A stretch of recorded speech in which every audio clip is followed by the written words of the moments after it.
Tingnan mo naman ang Freedom Park, where we are supposed to air our view, our sentiments, anong sa utak natin para sa kapwa-tao natin, para sa bayan, para sa lahat.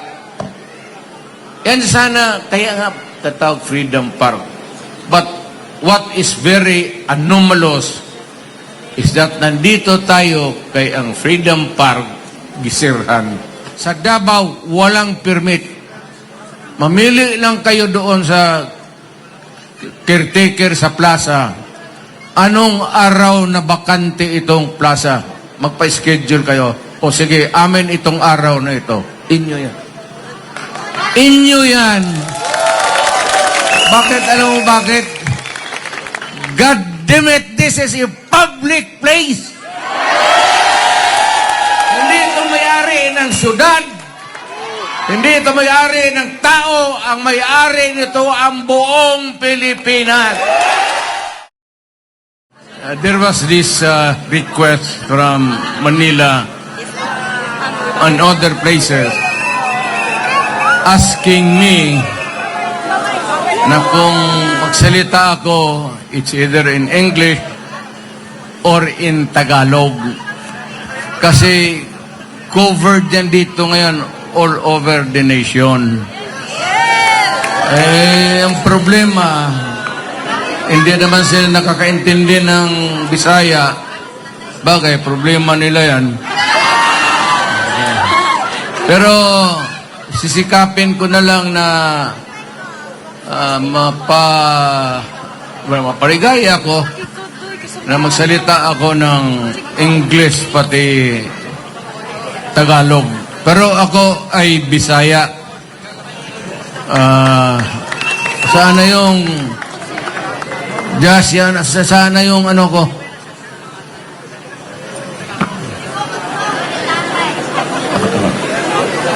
Yung sabihin ko sa inyo, what brings me to you tonight? Retirado na ako.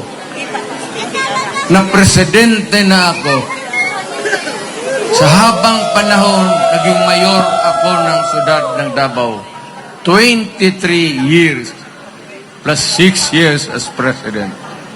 Wala na akong mahingi sa Panginoong Diyos kung ano pa ng biyaya na maibigay niya sa akin. Sabihin ko na sa inyo at sa lahat, ako na po'y handang mamatay. Tapos na po ako.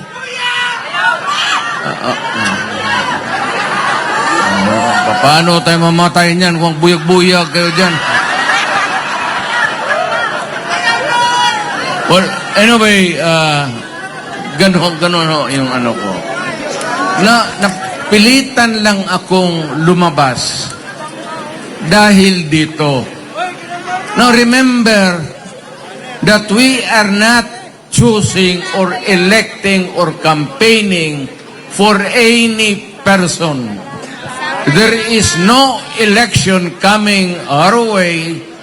There is no candidate or candidates that we are rooting for, but rather we are talking about the fundamental law of the land.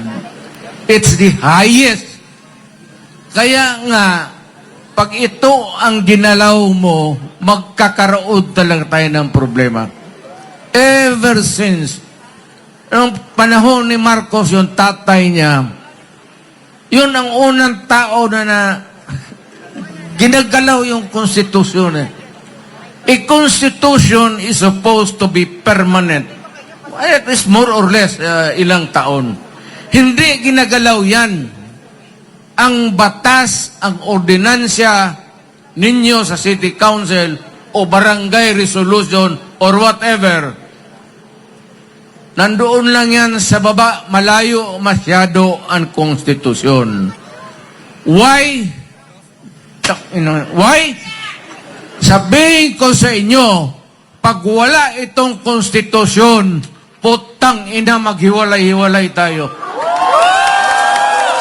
Totoo yan kami sa Mindanao. Mayaman man kami doon sa lupa, sa lahat. So, ang aming buwis, malalaki rin.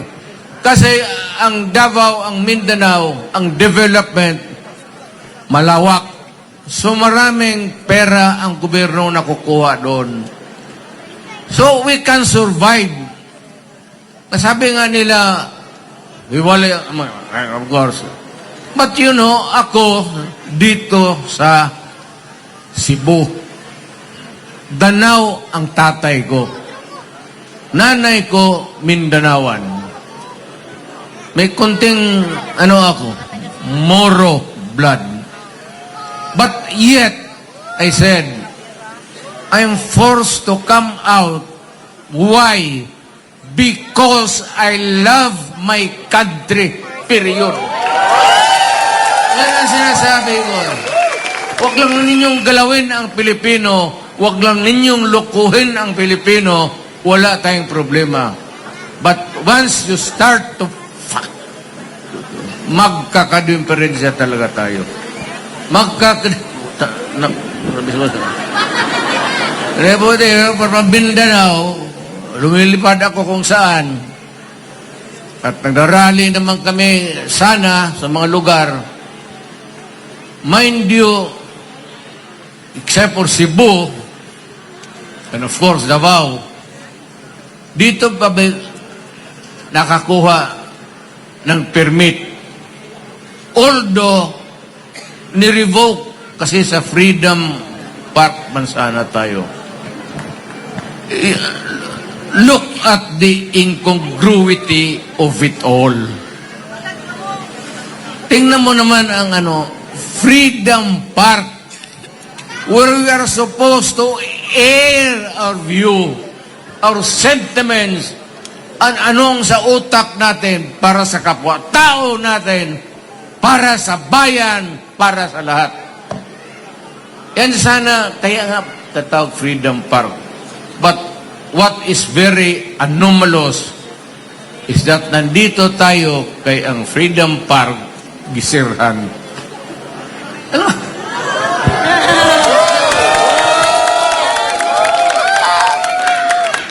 Sa katagal-tagal kong pagkamayor, I never did it. Even once.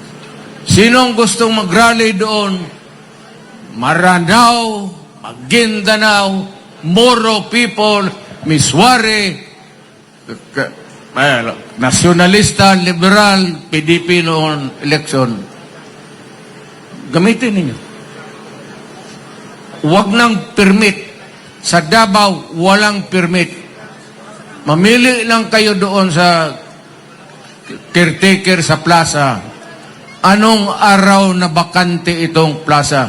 Magpa-schedule kayo. O sige, amin itong araw na ito. Inyo yan. Inyo yan. Bakit? Alam mo bakit? God damn it, this is a public place. Hindi ito may-ari ng syudad. Hindi ito may-ari ng tao. Ang may-ari nito ang buong Pilipinas. Kailangan ipasok ninyo yan sa utak ninyo. Pasalamatan ko. Mahal ko to, alam nila. Yung mga pulis na militar, maraming salamat sa inyo. Atin yan, maniwala kayo. Atin yang militar pati pulis, sa tao yan. Hindi yan nakatutok kaninong umuupo dyan sa putang inang. Alam ko yan kasi galing ako sa Malacanang. Alam mo yan mga militar pati pulis, pag luko-luko ka dyan, iiwanan ka talaga. Magkudita yan. Naloko na. Magka-Pilipino yan. Yang pulis inyo yan. Militar inyo yan. Huwag kayong matakot. Pag magpunta dito, wala yan. Ang iniisip dyan, bayan, pati tao, pagsisilbihan nila. Inyo yan. So, mahalin ninyo ang militar, pati pulis. Mabuhay sila. Kasi kung wala yan, matagal na tayong kinain doon sa South, ang insurgency, at dito naman, itong komunista. Ngayon, medyo wala na. Sana, mahina na lahat. Maganda na ang takbo. Independent Republic of the Philippines. Every now and then, we have elections. We choose the leaders sa community to run the government. Okay na yan. Pero yung seasonal yan eh. May panahon talaga, si Marcos noon attempted to tinker with the Constitution. And then we had trouble. Kaya pumasok si Cory, at si Cory naman fixed it itong 1987. Pero ganun pa na marami ang pagkukulang. May pagka-anti kasi sa establishment eh. Hindi sa military pati police. But they were not happy with the police and the military. Pero ako isang piskal, prosecutor ako sa korte. Araw-araw ako nandyan sa korte, nagtatrial. Ang daily bread ko is yung people of the Philippines versus yun. Ako ang nagpo-prosecute. Ako ang, kung maari lang, na ma-secure ko yung conviction para makulong. Kaya yung mga masasamang tao, noon, araw-araw akong nagpapagod. Pero yung komunista, medyo, ako, kasi prinsipyo eh. Hindi naman kaya nito mga kidnapper, hold-upper, man-rape, tapos hold up, kunin yung pera, patayin pa. Ibahin ninyo itong komunista. Iba yan. So, prinsipyo lang yan yung away natin. So, wala masyado akong problema niyan. Pero nung mayor ako, naging-pag-usap ako sa kanila. As a matter of fact, yung liderato ng NDF, yung Politburo mismo, yung mga top leaders, nung presidente ako, niyaya ko yan sila, kumain kami sa Malacanang. Alam ko, ang military, pati police, hindi nasayahan. Nasiyahan. Yawa na eh. Wa malipay. Kasi pinapatagalog tayo, hindi naman tayo Tagalog eh.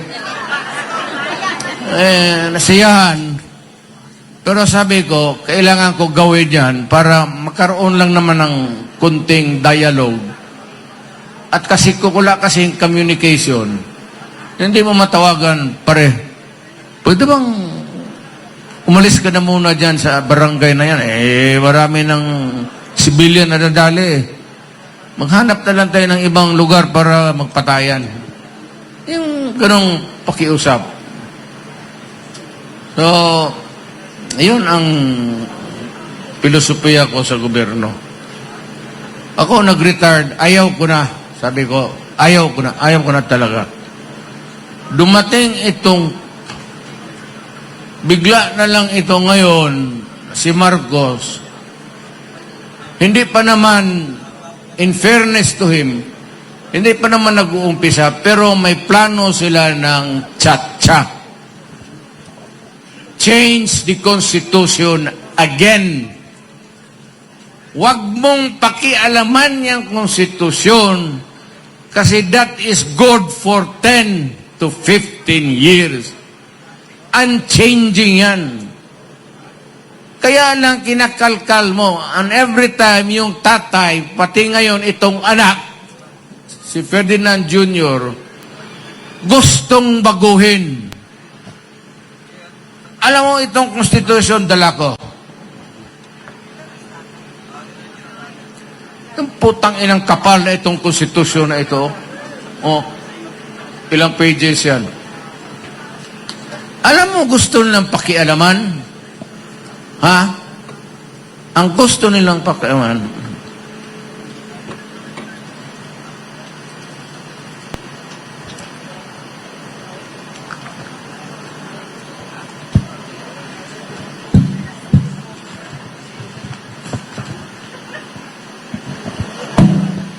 bago sa lahat, papalaala ko lang, lahat sa gobyerno, mayor, gobernor, o sino man,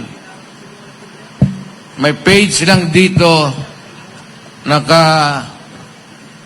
ng yelo. Konstitusyon ito, makapal to. Ewan ko kung ilang pages. Pero itong linya na ito, this is the only thing that I would like to talk to you tonight. Okay, so ito lang yung relevant. Ito yung may connection lang kung bakit nandito tayo. Okay, basahin ko. No law shall be passed abridging the freedom of speech, of expression, or of the press, or the right of the people to peaceably assemble, assemble and petition the government for the redress of grievance. Hindi nga talaga ito pinaano eh. Whether it is a park, walang reservation yan. You are not the owner of this goddamn government. Hindi mo ito o mo sabihin na ito para lang sa partido namin, di sa oposisyon o kalaban, anak ka ng puta. Yun ang pangrevolusyon. Because if you suppress or oppress the people and you do not give them an space to palabasin ninyong init nilang ulo nila, ang masakit ang loob nila. Ay. Kaya nagkakaroon tayo ng kaya ito importante ito. No law shall be passed abridging, wag mong pakialaman, wag mong letsihin yan, the freedom of speech. Hindi ka pwedeng mapagilan. Pag sumobra ka, malaybel ka.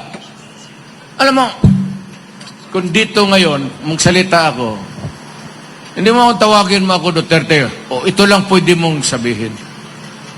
Ito yung freedom of speech. Sabi ako dito, anong sasabihin mo? Basta may sabihin ako. Hindi mo akong pigilan because that would be censorship. Hindi mo pigilan. Ngayon, kung ano man sabihin ko dito na may nasaktan o may masalita ako labag sa batas, sedition, or inciting people to commit sedition, then idemanda ako. But nung ka na hindi mo ako, you not allow me to do my speech,